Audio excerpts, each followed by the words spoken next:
तो था तब भी तो टाइम होगा।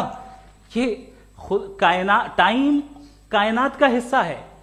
हम खुदा उस खुदा को मानते हैं, नेसेसरी बीइंग का टाइमलेस होना जरूरी है, चूंकि वो टाइम का क्रिएटर है।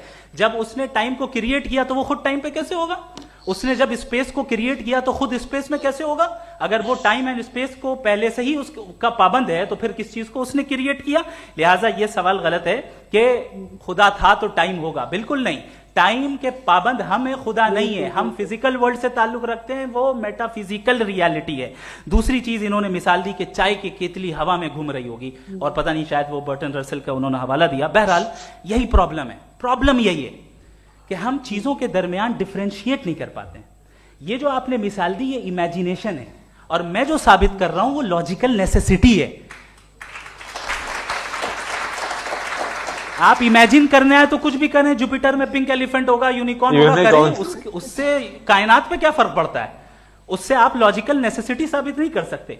मैं तो उस प्राइम कॉज की बात कर रहा हूं, उस नेसेसरी बीइंग की बात कर रहा हूं जिसके बगैर इस कायनात का एग्जिस्टेंस मुमकिन नहीं है।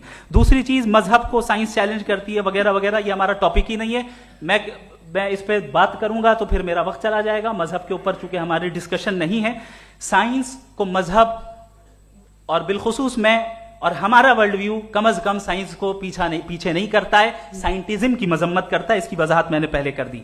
दूसरी चीज इन्होंने कहा वर्ल्ड का नक्शा लीजिए, वर्ल्ड मैप लीजिए, दो अलग अलग जगह की। हजरत मैंने ये होमवर्क किया था, और मैंने मिडिल ईस्ट का एक नक्शा लिया और यूरोप का एक नक्शा लिया। ये मजहबी इलाका और ये लिबरल और एथीस्ट इलाका। मुझे पता चला कि सबसे ज्यादा रेप केसेस जो है वहां पर है।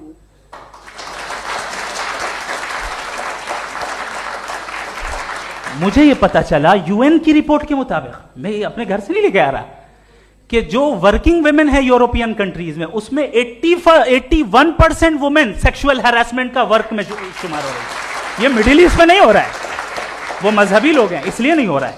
दूसरी चीज, आपने ये कहा कि मजहबी आदमी का अच्छा होना हमारे अच्छे होने से बहुत मुश्किल है, बहुत मुश्किल है। तो इसका मतलब यह है कि गॉड के अलावा आपके पास अच्छे और बुरे का कोई स्टैंडर्ड है। मैं चाहूंगा कि कन्वर्सेशनल स्टाइल वाली डिस्कशन और सेगमेंट पे इसी पे बात कर लेते हैं। Thank you very much.